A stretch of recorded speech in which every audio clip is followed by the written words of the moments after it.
Graça e paz, mulheres seladas. Hoje vamos passar por uma das sessões, uma das partes de mais revelação de Jesus da Bíblia, Hebreus capítulo 5 a 8. E estes 4 capítulos contêm algumas das teologias mais profundas de todo o Novo Testamento. Hebreus começa explicando o que faz um bom sacerdote. No Antigo Testamento, os sacerdotes eram escolhidos dentre o povo para representá-los diante de Deus. Eles ofereciam sacrifício pelo pecado, mas algo muito importante precisamos saber sobre os sacerdotes. Eles tinham que tratar as pessoas com compreensão porque eles mesmos sabiam que eram fracos. Eles entendiam a fragilidade humana porque eles mesmos a experimentavam. Veja uma coisa comigo. Sabe quando você vê uma pessoa perfeita? Perfeita na aparência, na fala, na educação. Ela é forte, sem problemas financeiros, sabe orar, pregar, tem medo de nada. A gente olha e pode até pensar, se eu contar minha história para ela, essa pessoa não entenderia a minha vida.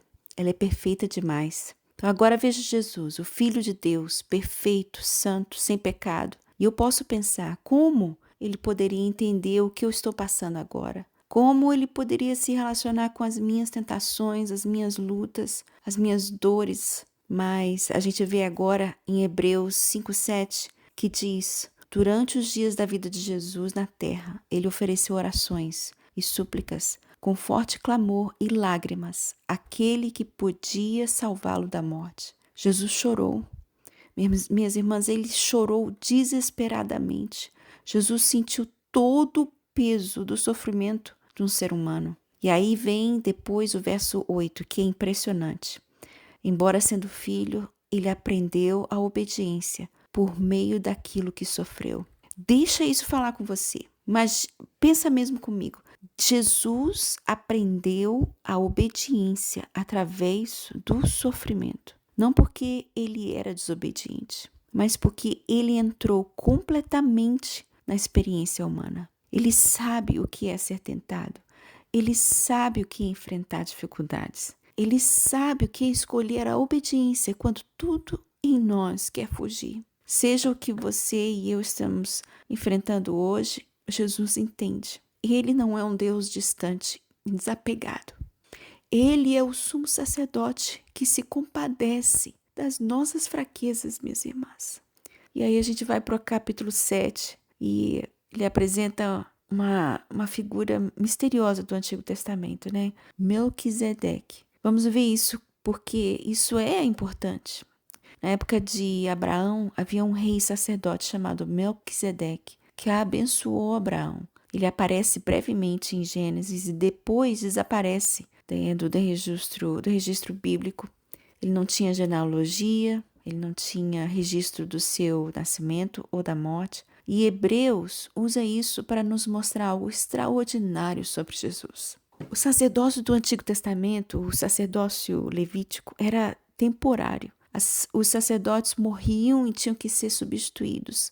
Eles ofereciam sacrifícios dia após dia, ano após ano. Mas esses sacrifícios nunca podiam realmente tirar o pecado. Eles eram somente uma sombra, apontando para algo melhor. Mas Jesus é um sacerdote segundo a ordem de Melquisedeque. E é isso que Hebreus 7 está dizendo para a gente. Um sacerdócio que é eterno e imutável.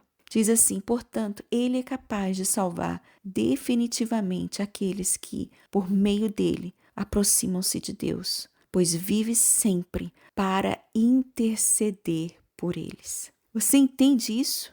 Definitivamente, não parcialmente, não condicionalmente, definitivamente. Jesus não apenas te salva e depois vai embora. Nesse exato momento, Jesus está à direita do Pai, intercedendo por você, por mim. Quando você e eu tropeçamos, Ele está orando por nós. Quando você e eu estamos fracas, Ele está advogando por mim, por você.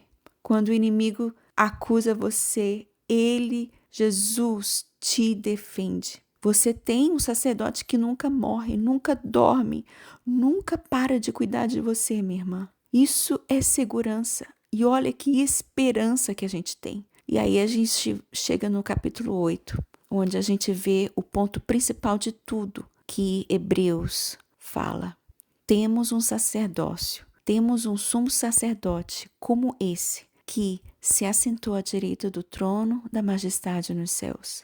A antiga aliança, aquela que foi dada para Moisés no Monte Sinai, com todas as leis e os sacrifícios, era gloriosa, mas tinha um problema. Ela era externa, foi escrita em tábuas de pedra, e os corações humanos, em sua fraqueza, não conseguiam mantê-la. Mas Deus prometeu algo melhor. Através do profeta Jeremias, ele prometeu uma aliança nova. E foi exatamente isso que Jesus estabeleceu. Olha só que palavras lindas, que isso nós temos evidência nas nossas vidas. Porei as minhas leis em suas mentes e as escreverei em seus corações.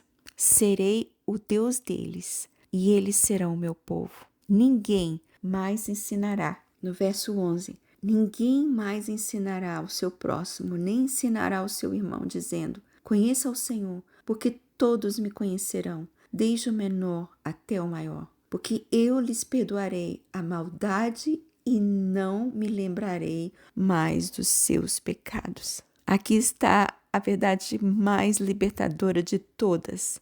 Deus diz no verso 12, não me lembrarei mais dos seus pecados. Não é assim, vou perdoá-los, mas eu vou manter no registro aqui. Não. Vou perdoá-los, mas vou trazê-los à tona mais tarde. Não.